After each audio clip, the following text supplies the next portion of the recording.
మీరు అధికారంలోకి వచ్చారు.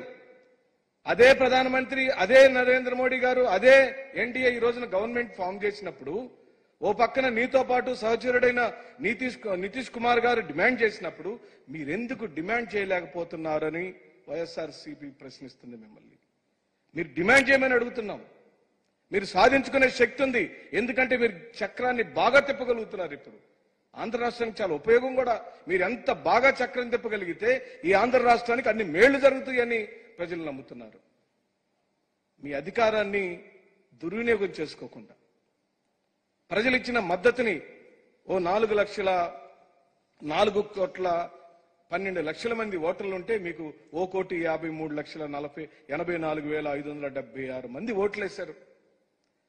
మాకేమో 1,32,84,134 మంది ఓట్లేశారు. మాకు 40% మంది ఓట్లేశారు. మాతో జనం ఉన్నారు. అలాగనే ఇప్పుడు మీకు ఓట్లేసిన వాళ్ళైనా మాకు ఓట్లు వేసిన వాళ్ళు అందరూ మన ప్రజలే. ఆ ఆలోచన దృక్పథంతోనే జగన్మోహన్ రెడ్డి గారు తన యొక్క సంక్షేమ పథకాల అమలులో కానివ్వండి, పరిపాలనలో కానివ్వండి, ఆయన పరిపాలించిన విధానంలో కానీ ఏ ఒక్క రోజు కూడా పార్టీల ప్రస్తావనే చేయలేదు. మా కార్యకర్తలు చెబుతున్నారు మన ఓటమిలో అదొక కారణమని. ఈ రోజు మీరు నెల రోజుల్లోనే చూపించేశారు అధికారం ఎందుకు తెచ్చుకోవాలి, అధికారం వస్తే ఏం చేయొచ్చు, అధికారం వస్తే పక్క పార్టీ వాళ్ళ మీద కేసులు ఎట్ట పెట్టొచ్చు, కొట్టడం ఎలా చేయొచ్చు, దోపిడీ ఎలా చేయొచ్చు, దౌర్జన్యం ఎలా చేయొచ్చు, కట్టుకున్న బిల్డింగ్లు ఎలా కూల్చొచ్చో మీరు చూపించేశారు.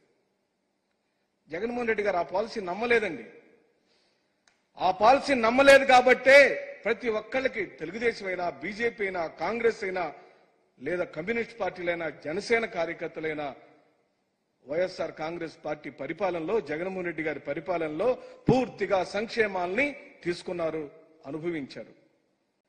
మాకేమో 1,32,84,134 మంది ఓట్లేశారు. మాకు 40% మంది ఓట్లేశారు. మాతో జనం ఉన్నారు. అలాగనే ఇప్పుడు మీకు ఓట్లేసిన వాళ్ళైనా మాకు ఓట్లు వేసిన వాళ్ళు అందరూ మన ప్రజలే. ఆ ఆలోచన దృక్పథంతోనే జగన్మోహన్ రెడ్డి గారు తన యొక్క సంక్షేమ పథకాల అమలులో కానివ్వండి, పరిపాలనలో కానివ్వండి, ఆయన పరిపాలించిన విధానంలో కానీ ఏ ఒక్క రోజు కూడా పార్టీల ప్రస్తావనే చేయలేదు. మా కార్యకర్తలు చెబుతున్నారు మన ఓటమిలో అదొక కారణమని. ఈ రోజు మీరు నెల రోజుల్లోనే చూపించేశారు అధికారం ఎందుకు తెచ్చుకోవాలి, అధికారం వస్తే ఏం చేయొచ్చు, అధికారం వస్తే పక్క పార్టీ వాళ్ళ మీద కేసులు ఎట్ట పెట్టొచ్చు, కొట్టడం ఎలా చేయొచ్చు, దోపిడీ ఎలా చేయొచ్చు, దౌర్జన్యం ఎలా చేయొచ్చు, కట్టుకున్న బిల్డింగ్లు ఎలా కూల్చొచ్చో మీరు చూపించేశారు. జగన్మోహన్ రెడ్డి గారు ఆ పాలసీ నమ్మలేదండి. ఆ పాలసీ నమ్మలేదు కాబట్టే ప్రతి ఒక్కళ్ళకి తెలుగుదేశం అయినా, బీజేపీ అయినా, కాంగ్రెస్ అయినా, లేదా కమ్యూనిస్ట్ పార్టీలైనా, జనసేన కార్యకర్తలైనా వైఎస్ఆర్ కాంగ్రెస్ పార్టీ పరిపాలనలో, జగన్మోహన్ రెడ్డి గారి పరిపాలనలో పూర్తిగా సంక్షేమాల్ని తీసుకున్నారు, అనుభవించారు.